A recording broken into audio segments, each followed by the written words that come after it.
Bom dia. Em primeiro lugar, gostaria de começar com uma ressalva.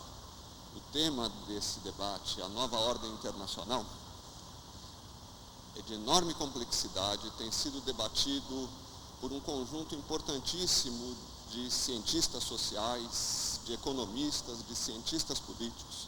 É o tema a que se dedicam, por exemplo, Emmanuel Wallerstein, Giovanni Arrighi, Toni Negri, ou que se dedicam no Brasil, José Luiz Fiore e Teotônio dos Santos. Envolve o debate de hegemonia, de transferências de hegemonia, de disputas hegemônicas. E, evidentemente, eu não terei aqui nem capacidade, nem tempo para tratar da complexidade acadêmica desse tema. Em contrapartida, eu gostaria de trocar ideias com vocês sobre um aspecto mais concreto da ordem nova internacional, sobre em que fase nós estamos da globalização e sobre como o Fórum Social Mundial, os movimentos que se articulam aqui, que se encontram aqui uma vez por ano, podem examinar a fase que nós estamos vivendo e podem articular maneiras mais efetivas de construir o outro mundo possível, de construir as formas de transformação social pelas quais a gente luta. Me parece que é um déficit que nós temos nos fóruns.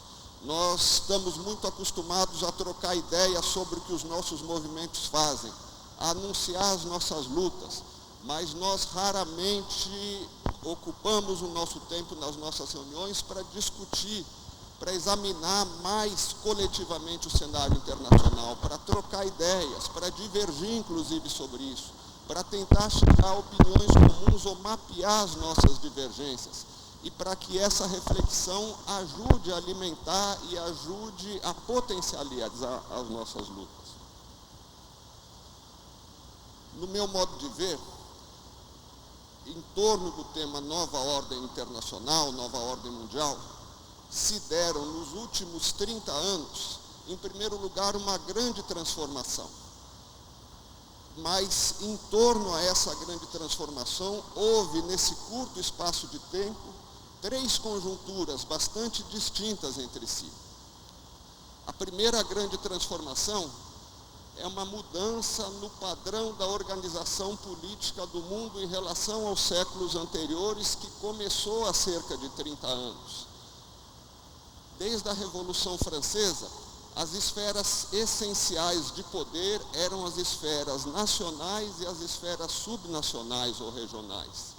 A partir do final dos anos 70, já existia evidentemente as pressões imperialistas, as tentativas de controle imperialista, mas a novidade que ocorre a partir do final dos anos 70 é que emerge claramente e ganha cada vez mais força uma esfera global.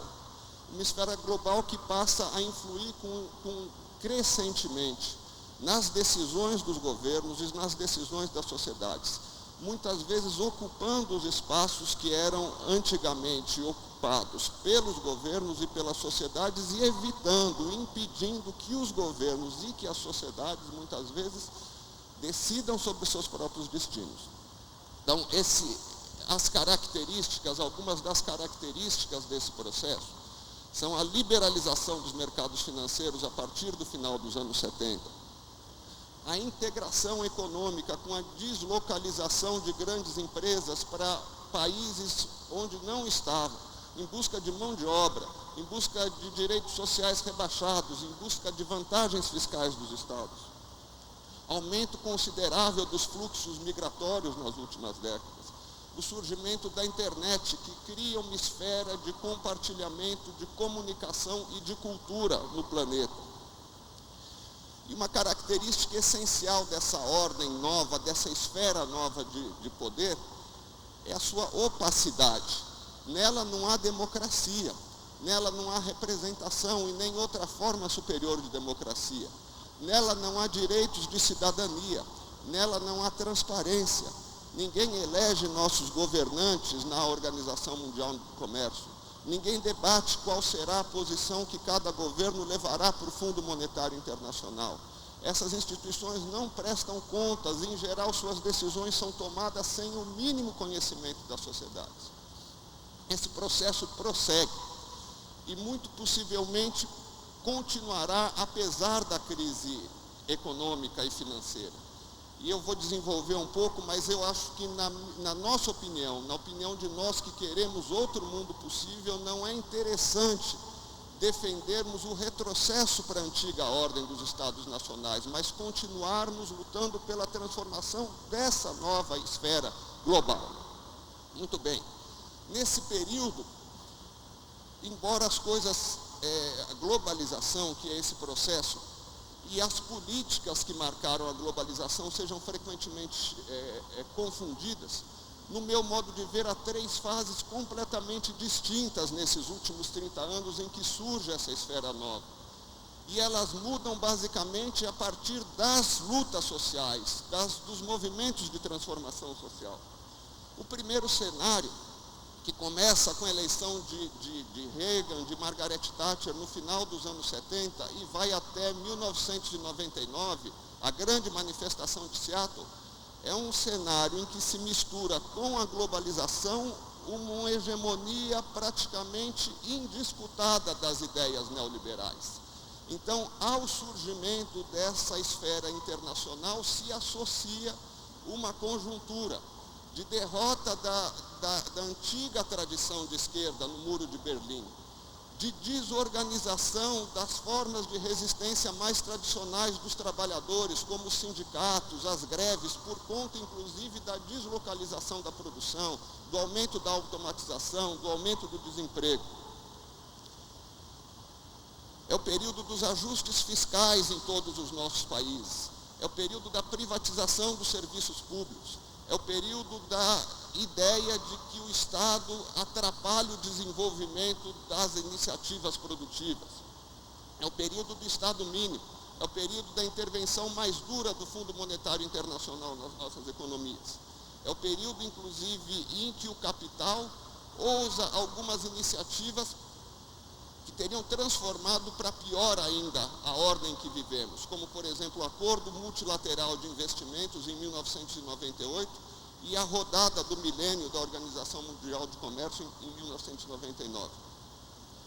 É nesse período, nessa fase de auge do neoliberalismo, que esse termo, é um termo nova ordem mundial, é um termo que havia surgido antes, mas de forma contemporânea ele é retomado por Mikhail Gorbachev em 1988 e depois por Gerald Bush, o pai, em 1991, no discurso ao Congresso norte-americano, logo depois da vitória na Primeira Guerra do Iraque. Mas nós temos logo em seguida, a partir de 1999, um período de transição em relação a esse primeiro período. No meu modo de ver, entre 1999 e 2008, a época do início da crise, há uma mudança substancial na conjuntura global, inclusive. As políticas neoliberais continuam a ter força, mas surgem pelo menos três mudanças principais. A primeira é a emergência em torno de Seattle, em torno das grandes mobilizações e depois em torno do Fórum Social Mundial, de uma nova cultura política da emancipação social. O Fórum Social Mundial não inventa nada, mas ele torna visível o que o capitalismo tentava invisibilizar. Todos que vimos aqui fazíamos antes do Fórum as nossas atividades, mas nos víamos sozinhos. Quando isso ganha densidade, quando nós nos encontramos e percebemos que não estamos sozinhos, e percebemos também que as formas de transformação social em que estamos envolvidos são distintas das formas de transformação social dos séculos passados, começa a surgir uma nova cultura política de emancipação. E ela vai adquirindo uma força que não se limita a quem vem concretamente ao Fórum Social Mundial. Então, ideias como, por exemplo, a necessidade de cuidar do planeta, ideias como, por exemplo, a possibilidade de compartilhar produtos culturais independentemente de trocas mercantis, as trocas de música, por exemplo, que atingem tanto a indústria fonográfica, só vão se tornando populares. Ideias como software livre, uma forma avançada e eficaz de produzir em cooperação, vão se firmando e vão sendo, inclusive, absorvidas em parte pelas empresas capitalistas porque demonstram a sua eficácia.